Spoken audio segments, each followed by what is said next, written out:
So let's talk about self-care during the grieving process, which may be unexpected for some people as a topic, but you and I have both had significant losses in our lives.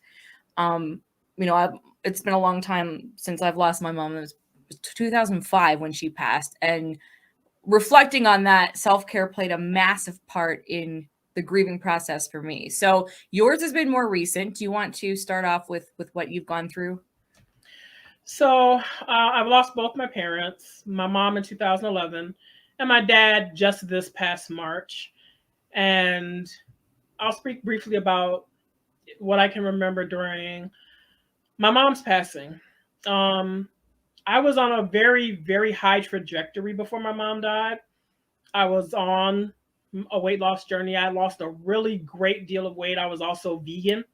So my life was in a very different space then, and I was doing really well. Then I got the call that my mom was at the hospital and we better make it to the hospital. And then I got the other call that she was dead Wow. and didn't even get to say goodbye to her. I made it to the hospital and there was, her body. And ooh, it was debilitating. Yeah. Because even though my mother and I didn't have the best relationship, she's still my mom. That was the first major, major death. My grandfather died in 2010, and it was sad, definitely, but it didn't hit the way that it hit me when my mom died. Yeah. And I was just done for. I needed to take a leave of absence from work. I didn't really do anything. I mean, I was still married at the time, and my ex husband saw me go through it. And he had been through it too because he lost his dad in the 90s. So he understood. Mm-hmm. But he had never seen me like totally break down. That whole Yeah. strong black woman trope. Mm-hmm. He had never seen me like that. Okay. So I think he didn't know what to do. He just did what he could do. Yeah. But self-care was definitely out the window, maybe more performative because he was there. Mm. I don't remember a whole lot. I just didn't want to do anything. I didn't want to go anywhere. I didn't want to talk to anybody. I took a break from social media. Yeah. I had some weird eating habits. Vegan was definitely gone because I didn't even want to eat. Mm. And then there was a weird period where I wanted to eat only ramen noodles. Oh, wow. Okay. It That's was usually called just college, but okay. it was just weird how things just, but like I said, death affects everybody differently. Sure does. Yes. And I was going through a really odd alignment. Yeah. So, I finally came out of it. I got some therapy. I don't think that therapist was specifically the best, but I needed something. Yeah. So I talked to that person and I eventually came out of it. It took about 5, 6 months to Okay. kind of sort of halfway get back to myself. Mm-hmm. Um, and then, like I said, a lot of things that I was doing positively for myself, those changed quickly when Yeah. my mom died. And I also needed to add that the next year, 9 months later, my brother died. Oh, wow. So That's I think at that point I was numb. yeah.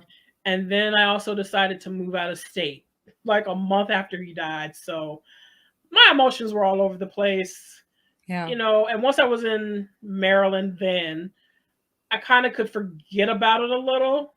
So moving out of state was a big distraction. Okay. I And have I have a question. And this just came to me because I had this conversation yesterday with mhm. a friend who lost a pet. And I'm not, and anyone listening, don't get into the pets versus human comparison because it's equal for some people. But they were saying how they felt bad doing something good for themselves because they felt they should stay in the grieving period, but they needed to go do something fun. But they felt bad about having fun at this particular period of time.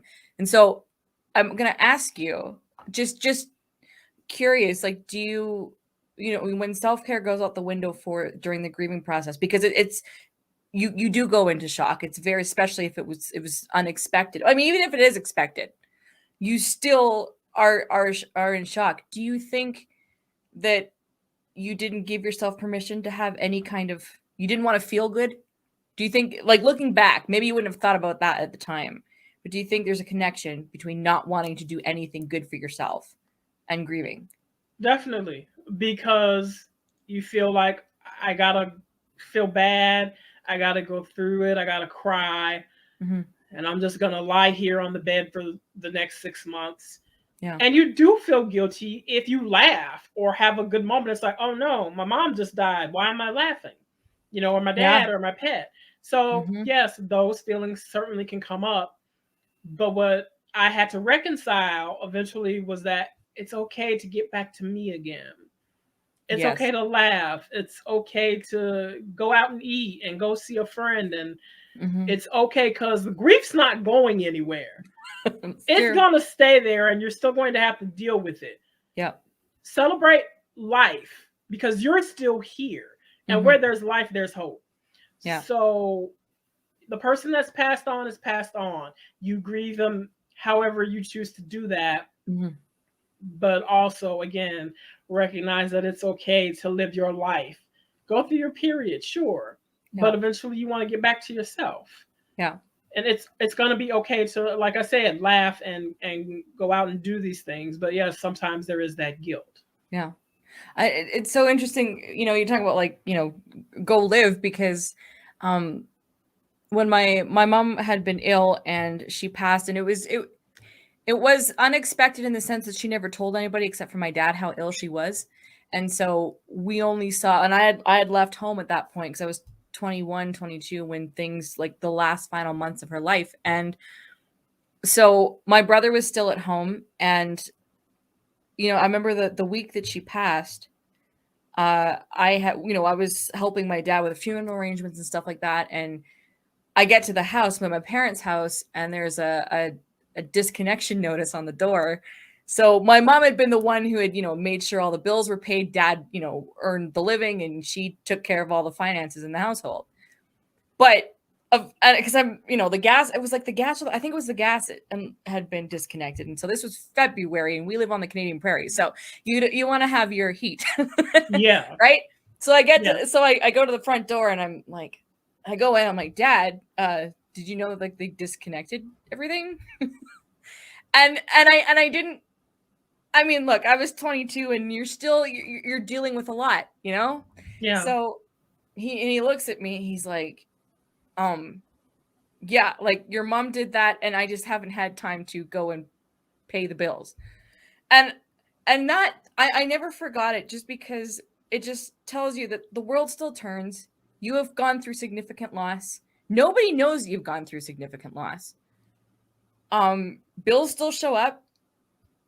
People are still happy. People are still miserable. Like, the world keeps going, and you get to decide whether you continue or not. And not to sound harsh about it, but it was like, again, that's such a life lesson. Like, you're still breathing. Like, everything's still going, and it feels like time has stopped. It feels like everything has stopped when you go through a loss like that.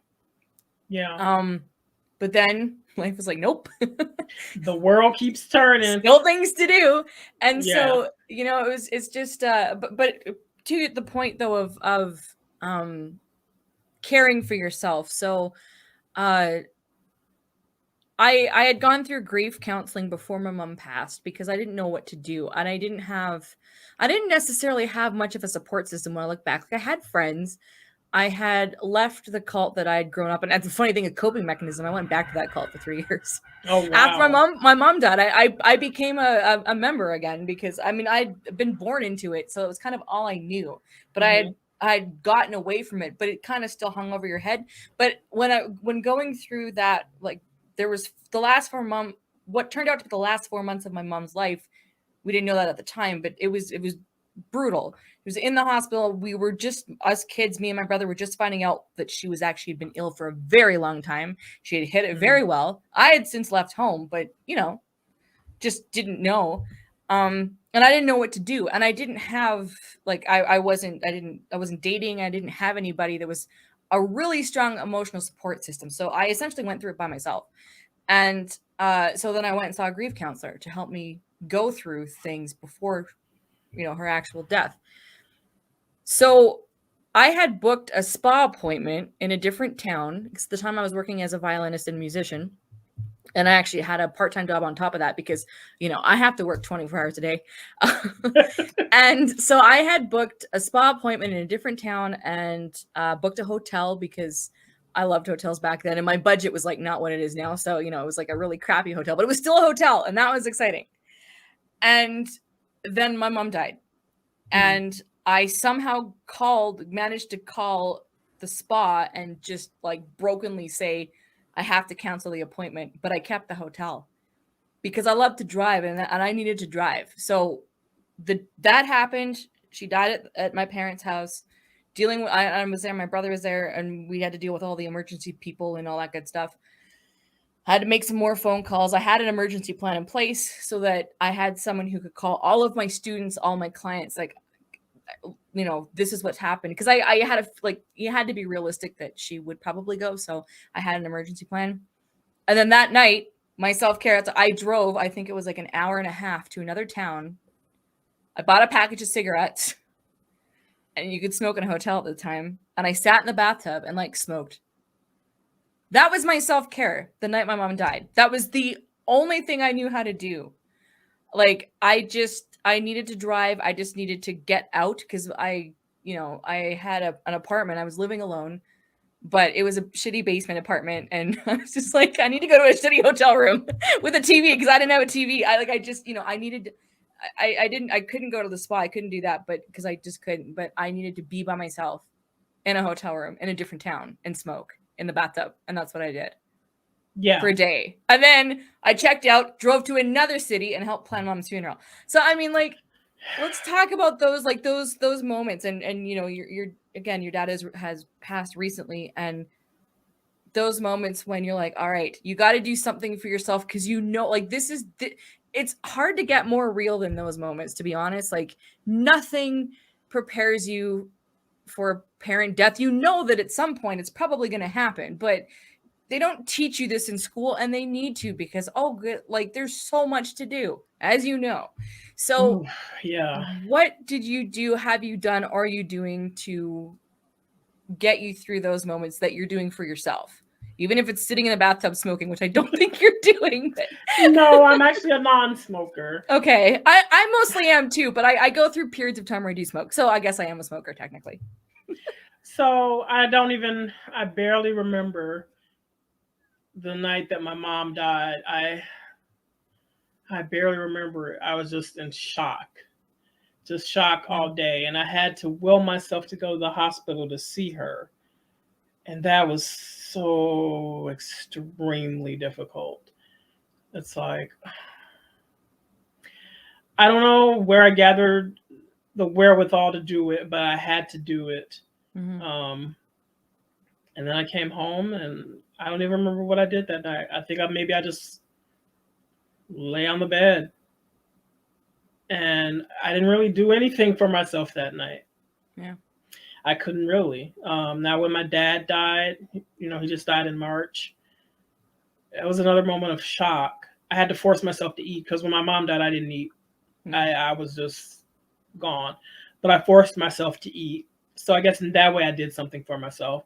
Yeah. I had to slowly pack my bags. I was forcing myself to do this because, again, if I didn't do it, I wouldn't have showed up.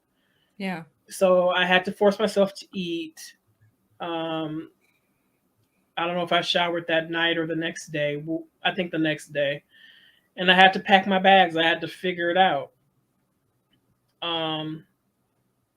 It was tough. Mm-hmm. It was really hard. And I still don't know how I made it through either of those. But yeah. So I didn't, like I said, for when my dad died that night, I had to just get it together so I could leave out the next day. Mm-hmm.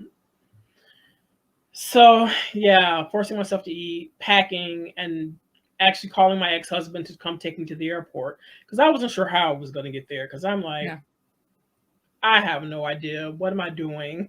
Mm-hmm. And so I think that was the most I could do for myself. Yeah. When my dad died. Yeah. It's again, like grief again is different for everybody. And you had said that you had a, I'm going to say a challenging relationship with your mother. My mom and I were friends the last 5 years of her life. Basically, like once I left home at 18, we became friends because we were. I challenged. Okay, I'll be nice. I challenged her uh, throughout my childhood.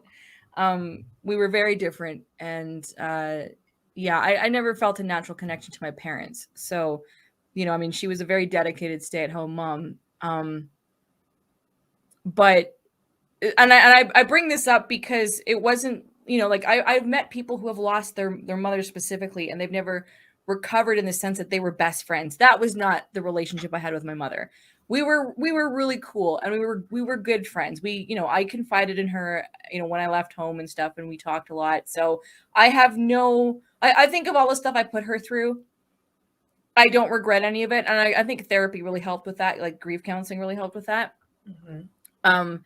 But I am fine with how our relationship was now, and I can speak about it. But and again, my point for bringing this up is that was the hardest moment of my life. Pretty much the hardest moment of my life was when she passed, because even though we were not like best friends or whatever, I could not imagine what it was going to be like on the other side, knowing that one day she was going to pass away soon.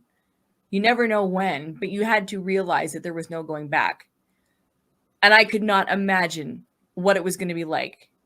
And your brain puts you in a bit of a protective bubble, so I can observe that time period without getting so deep into it. Sometimes I can, but I think your brain tries to protect you from that trauma because it is traumatic. Because Yeah. I do remember, um I had gone to my apartment in a different town. My brother had called me because I'd just been at the house. She was on the couch. I remember looking at her face. She couldn't speak, and she was going. She didn't even look like my mother anymore. You could tell like she was leaving.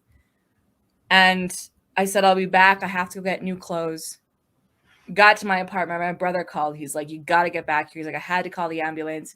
I was on the highway speeding, and I knew that she would not be alive when I got back. And Yeah. like thinking of those moments, like when you go and then you like I walk in the house and there's all the emergency crew had left except there was two police cruisers, and I was greeted by police officers because death in the house, they call everybody, including and because my brother he was 19, so he was still living at home, so they called I want to say social services. They sent over counselors actually to the Oh, house. okay. Okay. I think it was social services. Anyway, but I just think those moments where it's like this haze and things stop and you're like, what do you do? And you kind of stand there and you nod and you hear what Yep. people are telling you, and there's a part of you like I had an emergency plan, and that part of me kicked in and I got that rolling, but then there's a part of me that's just still I think there's a part of me that's still standing there stunned. And it never goes away, and you're just like, Yep. and you have to think like, well, okay, well, what do I do? Because your world has completely changed, and this doesn't have to be somebody that's like you're super close with. I mean, like, even, but it's a parent, and it's still a parent, and that's the thing. It's a parent, whatever your relationship is, and it's like, Yeah.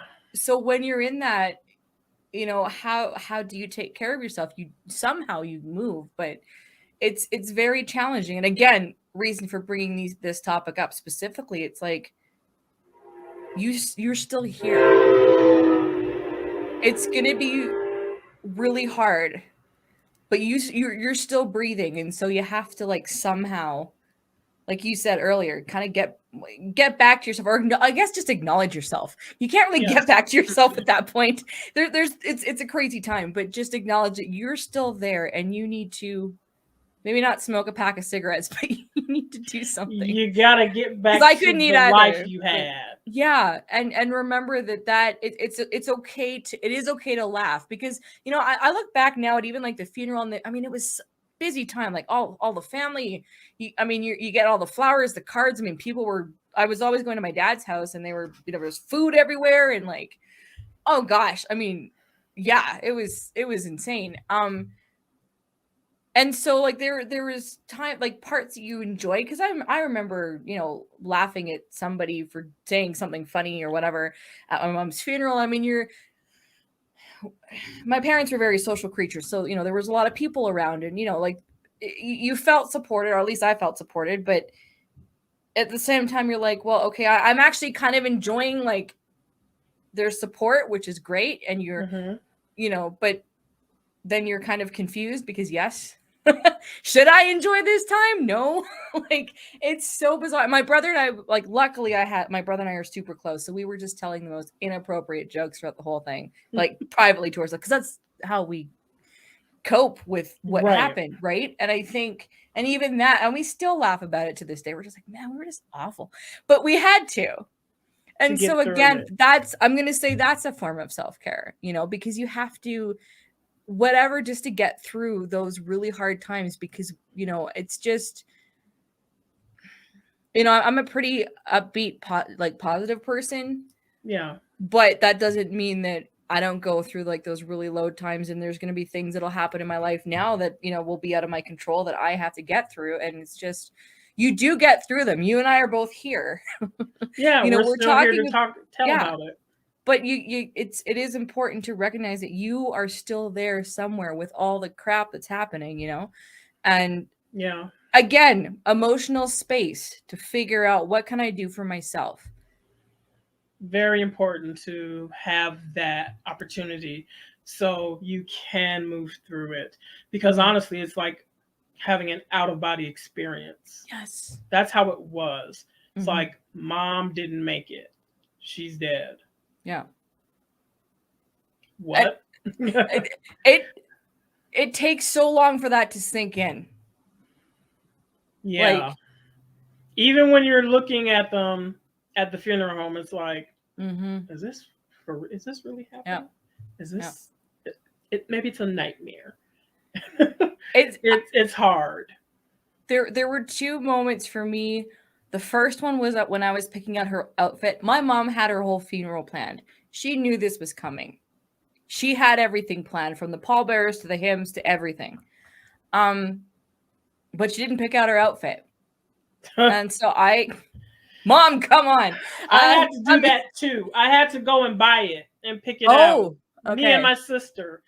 Fun not. No, I went to her closet, and that was the first time I thought I was gonna pass out, because I found her sweater that she really loved. I was a sweater I bought for her birthday. It was pink and Oh, fluffy and just lovely, and she had this really cool skirt, and I laid it out on the bed, and everything just went. And came that up. was the first. Yep. That was the first, because I would kind of been in, you know, even like the night it happened. I just, you're in survival mode, but that hit me. I was Yeah. like, I just picked up my mom's outfit to be buried in. Like, she was Yeah. 47, I was 22. It was a little bit early than what I was expecting. You know, and so there was that moment, and then sitting in the front row of the funeral, because we had it a hall, and there was her casket. And I've been to so many funerals throughout my entire life. I'm fine with funerals. I can see bodies all day long. I could view my mom, totally fine. But sitting there, this is the first time I've been, like, I had lost grandparents before and stuff like that, but I'm like, this is my mother. I'm at my mother's funeral. I'm sitting in the front row at my mother's funeral, and everything just went again. And I was like, this isn't real. But Yep. it was. Right. And those are the things where I can talk about it. I feel emotional, but my brain has protected itself, because I can't, like, telling you this right now. I mean, it's been like 17 years. But there's a part of me that will never be able to go back into that moment because it's too painful. So and your brain kind of protects you that way. But yeah, those are like, again, some of the most challenging and real moments you'll ever have in life, unfortunately, you know. Yeah. And and then it's like, okay, so what do I do for myself? And you have to do something for yourself.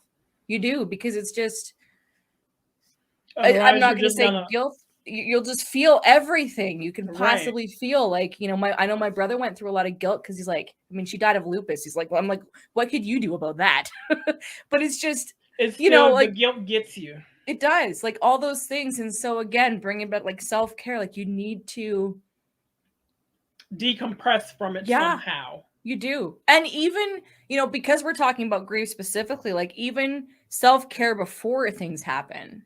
Like again, like I somehow had the wherewithal to do grief counseling before, which I recommend that for like even if it doesn't seem like it's going to be a death, go through it anyway because it really it helped me let go before. It didn't make it easy. It didn't make the actual moment of death easy, but it helped because I had a lot to unpack with my relationship with my mother, which I got to do before she died, which I'm forever grateful to my younger self and to the therapist. Yeah, because I didn't get to do that with either her or my dad. Even though Yeah. my dad and I were on talking terms and we would talk frequently, definitely didn't get to do that with my mom. I was told in therapy to write that letter to your mom, and I did do that. Yeah. But again, I got the call. She was at the hospital. I wasn't even able to make it to the hospital before she had passed. Yeah. Both deaths unexpected. Didn't have time to really, now when I got the call, I was like, oh my God, I got to get to the hospital. And, what is she going to be okay? And then, like I said, that time passed. And then I got the call again that she died. So didn't have time to do anything. So yeah, at least you got to do that with your mom. Yeah. And it's and because it's still, like I said, my coping mechanism was actually like going back to that extreme religious sect that I grew up in. I officially eventually left at 25, and that's been the end of it. Mm-hmm. But you kind of go like, well, what do you do? And so, it's just it's interesting how it frames our choices, it influences us. And again, just having that it's important to have that space. And again, happy that I was able to do it. I wouldn't recommend going through it alone. I mean, I did. It's not the most fun thing, but you kind of work with what you got. And so sometimes you just have yourself and you just make the most of it. Yeah. I mean, really, that's how I became an aunt. My brother had an ex-girlfriend, and like a month later, my oldest nephew was conceived. I was like, all right, so bringing some child-free element into it. Yeah. Wrap it up, people. I have to see. This is where I have to use humor to kind of like tie it up. Exactly. Move forward. Yeah. I mean, if he had done that at 18, then I wouldn't be an aunt. But that's okay. Whatever. I might edit that part out. Anyway, you can leave it in. Yeah, okay. I'm going to. Yeah, yes. Okay, again, bringing it back to what we're talking about or why we're talking about it. Self-care is not, I mean, it's many things for different people. But bottom line is recognizing what you need and making yourself a priority.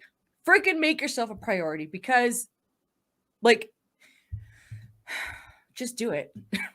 Well, because if you don't make yourself a priority, no one else will. And Correct. You can't be there for the other things in your daily life that need attention. Yeah. Again, your hygiene, work, driving, people that you have to work around if you don't work remotely, if you happen to be in a shared living space situation, even though, me and my roommate, we barely interact, but you still have to have some wherewithal to deal with that. Mm-hmm.